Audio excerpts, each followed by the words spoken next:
What's up, everybody? It's your girl Shantes Epilation. I'm back with another video showing you how to make your own brow instrument to thread your own brows at home. I'll be using Coats & Clark sewing thread. You can get this from Walmart or any fabric store. First, you hold it in your palm, let it roll out to about 12 inches so you can have it long enough for you to do what you do.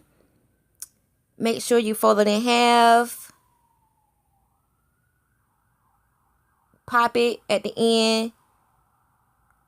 Match one end to the next, like how you see I'm doing right here. Put it together. Make a knot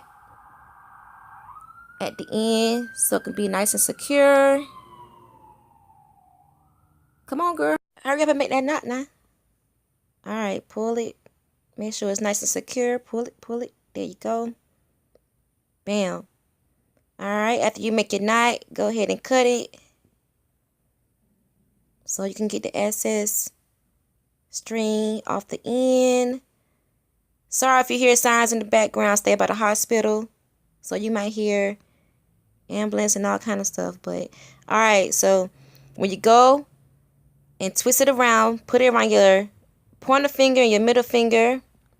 Twist it for about 8 to 12 times. So you can form a scissor-like knot in the middle. Right there. You see it? That's where you're going to remove the hair from.